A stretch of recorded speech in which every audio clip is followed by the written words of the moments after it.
dan apa pengaruhnya, apa untungnya. Apalagi kitab suci Arab itu tidak memberi kontribusi bagi kemajuan zaman ataupun kemajuan bangsa Indonesia ke depan. Penemu atom itu, teman-teman sekalian, awas, kadang sekarang anak-anak sekarang belajar kimia, saya bingung tuh ya. Ditangkap-tangkap tapi nggak pernah diteliti. Lihat, penemunya Jabir bin Hayyan. Jabir bin Hayyan dari mana menemukan atom ketika baca Al-Quran? Surah ke-57 Al-Hadid. Assalamualaikum warahmatullahi wabarakatuh. Masih kembali di channel terbaru saya. Terima kasih kepada teman-teman masih setia menonton, mendukung, menyaksikan konten dari channel ini. Tentunya kita sudah melihat bagaimana cuplikan videonya.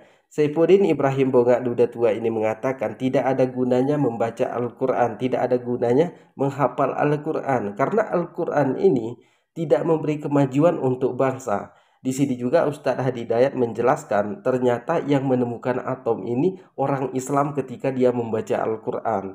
Jadi kepada teman-teman di sini jangan kemana-mana dulu, silahkan tonton sampai selesai agar kita tidak gagal paham. Tapi sebelum kita lanjutkan, silahkan dukung channel terbaru saya dengan cara tekan tombol subscribe-nya, bunyikan tanda loncengnya, dan silahkan di-share videonya. Selamat menyaksikan. Betapa Yesus itu juru selamat, dia Tuhan, nyata. Bahkan sampai sekarang ini banyak orang Islam, ataupun seperti saya, murtad karena melihat Yesus.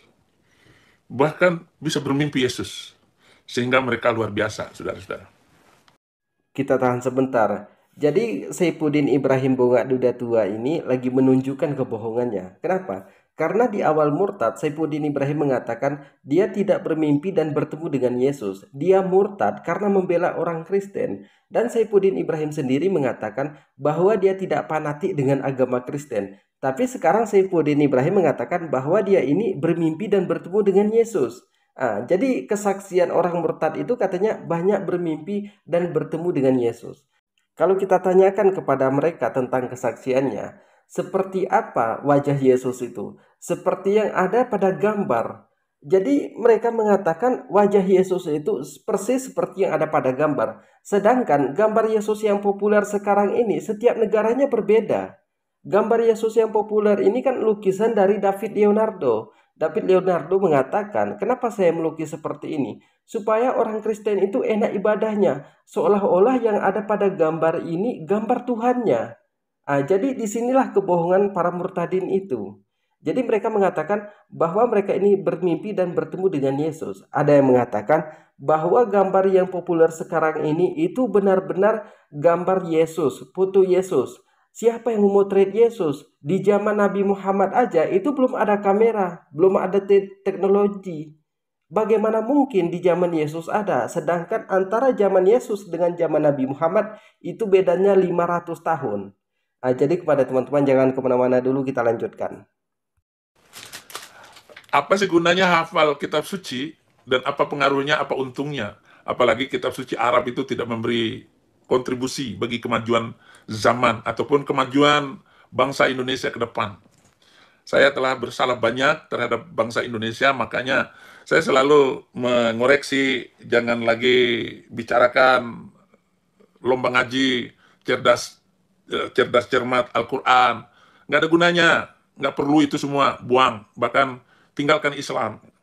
Kita tahan sebentar sebelum kita dengarkan penjelasan dari Ustadz Hadi Dayat. Jadi Udin Bongak Duda Tua ini mengatakan apa untungnya dan apa gunanya membaca Al-Quran, menghafal Al-Quran. Kenapa mereka ini terus memprotes orang yang menghafal Al-Quran? Karena tidak ada satu orang Kristen pun yang bisa menghafal kitab sucinya. Makanya mereka ini protes orang yang bisa menghafal Al-Quran. Jadi kalau si Udin ini juga mengatakan Al-Quran itu isinya kacau semua, itu hanya dongeng Nabi Muhammad, kita live debat dengan Saifuddin Ibrahim. Dan kita debatnya secara sains, teknologi, embriologi, debat secara ilmiah di sini. Tapi kalau kita ajak seperti ini mereka tidak mau. Kenapa? Karena kitab sucinya banyak sekali bertentangan dengan sains, teknologi, embriologi. Contoh, di dalam Alkitab dikatakan bahwa singa itu makan jerami, ular makan debu. Tercipta dulu pohonnya, baru ada mataharinya. Langit ini punya tiang. Bumi ini datar seperti uang koin. Tercipta dulu binatang daratnya, baru tercipta burung.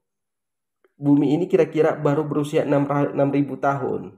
Tuhan menyesal menciptakan manusia. Di surga nanti terjadi peperangan antara Mikail dan naga. Jadi banyak sekali dari ayat Alkitab ini yang bertentangan dengan sains, teknologi, embriologi. Bukan kita menistakan agama mereka, tapi kita itu menjawab ocehan-ocehan dari Udin Bongak Duda Tua ini. Sekarang kita lanjutkan penjelasan dari Ustadz Hadi Dayat. Anda buka kitab misalnya Al-Jawahir, lihat bab terakhir. Di situ dijelaskan bagaimana Ali bin Abi Thalib ternyata selain pakar tafsir, memahami matematika. Ada pembahasan matematika Al-Quran. Dulu orang-orang baca Al-Quran itu mengeluarkan pengetahuan. Siapa penemu atom? Kimia. Halo? Bang Asep. Tapi bukan. Penemu atom itu, teman-teman sekalian, awas. Kadang sekarang anak-anak sekarang belajar kimia, saya bingung tuh ya. Ditangkap-tangkap tapi nggak pernah diteliti. Lihat, penemunya Jabir bin Hayyan. Jabir bin Hayyan dari mana menemukan atom ketika baca Al-Quran? Surah ke-57 Al-Hadid. Baca ayat Al-Hadid. Dia menghafal Quran dulu tuh. Begitu dihafalkan sampai ayat 25 sampai 26 Al-Hadid. Wa anzalna al-hadid, kami turunkan besi. Dilihat, oh besi, apa ini besi? Dicari. Dianalisis oleh beliau, dibawa ke rumahnya, masuk ke laboratorium sederhananya. Dilihat, dipetakan sampai muncullah kemudian turunan atomnya. Sampai sekarang simbolnya disimbolkan dengan Fe, ferum namanya. F besar, E kecil, Fe, gini. Tuh, ferum. Berapa nomor atomnya? 26. Atom besi nomor 26, dia punya isotop. Isotop untuk menjaga kestabilan atom. Isotopnya ada 4. 55, 56, 57, 58. Nomor atom 57, isotop nomor 57 itu yang paling stabil menjaga atom nomor 26. Surah 57 ayat 25 sampai 26. Besi. Silakan cek. Alhamdulillah kita sudah mendengarkan bagaimana penjelasan dari Ustadz Hadi Dayat. Jadi mereka mengatakan yang menemukan atom pertama kali namanya John Dalton. Nah, jadi banyak penemuan Muslim itu dihilangkan dari sejarah dunia. Nah, jadi di sini yang menemukan kopi juga itu orang Muslim, yang menemukan pesawat terbang itu orang Muslim juga. Nah, jadi kalau mereka mengatakan bahwa Al-Quran ini tidak memberi kemajuan untuk bangsa, kita bisa uji coba dengan mereka. Kita bisa bandingkan dengan mereka. Bukan kita menistakan agama mereka, supaya mereka itu berhenti mencaci maki Al-Quran. Karena kalau kita jawab terlalu pedas ocehan mereka ini, mereka mengatakan bahwa kita itu radikal, tidak toleransi. Nah, jadi itulah ocehan-ocehan mereka selama ini. Jadi kalau Saifuddin Ibrahim mengatakan bahwa Al-Quran ini tidak memberi kemajuan untuk bangsa, sekarang kita bahas kitab Udin sedikit ya. Dikatakan di dalam Alkitabnya bahwa fungsi gunung itu untuk menahan goncangan gempa. Kalau fungsi gunung ini untuk menahan goncangan gempa, otomatis orang yang tinggal di pegunungan tidak pernah merasakan gempa. Tapi dikatakan di dalam Al-Quran, fungsi gunung ini untuk menyetabilkan bumi. Ini adalah pasak tiang bumi. Nah, jadi kalau mereka mengatakan ini fungsinya untuk menahan goncangan gempa, ini kesalahan besar. Karena gempa sekarang ini lebih sering terjadi di pegunungan. Jadi mereka ini menghalalkan segala cara agar orang Islam itu murtad. Dan si Udin Bongak Duda Tua ini mengatakan, orang Islam itu semakin banyak murtad karena bermimpi dan bertemu dengan Yesus. Ini kan cara Udin untuk menarik donasi. Jadi Udin ini nyenangin orang Kristen hanya sesaat. Jadi ketika orang Kristen itu senang, mereka ngirim donasi. Tapi kalau kita lihat dari data mualaf dan data murtad, ini Kristen ini semakin turun drastis. Kenapa? Karena sekarang jumlah Kristen itu hanya 7,47%. Kristen Katolik 3,8%. Ini di akhir tahun 2022. Dan Muslim itu 89,93%. Jadi kalau mereka mengatakan semakin banyak orang murtad, itu seharusnya ini tidak menurun. Tapi setiap tahunnya jumlah orang Kristen itu turun dengan drastisnya. Bukan hanya di negara kita, tapi di Eropa pun Kristen itu semakin menurun. Jadi ini para channel YouTube Kristen ini hanya nyenangin orang Kristen agar orang itu ngirim donasi ke rekening mereka. Karena setiap channel Kristen itu mencantumkan nomor rekeningnya. Katanya butuh pelayanan, butuh penginjilan. Itu kan penipuan semua itu. Jadi mereka ini tidak fanatik dengan agamanya. Cuman karena ada donasinya di situ.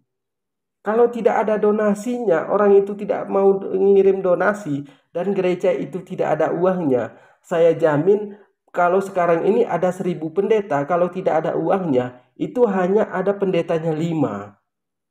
Ini kan karena ada uangnya aja. Makanya mereka itu mau menjadi pendeta. Jadi kepada teman-teman sekali lagi bukan kita menistakan agama mereka, tapi kita menjawab ocehan Udin Bongak Duda Tua ini. Terima kasih sudah menonton channel ini. Jangan lupa tekan tombol subscribe-nya, bunyikan tanda loncengnya, dan silahkan di-share videonya.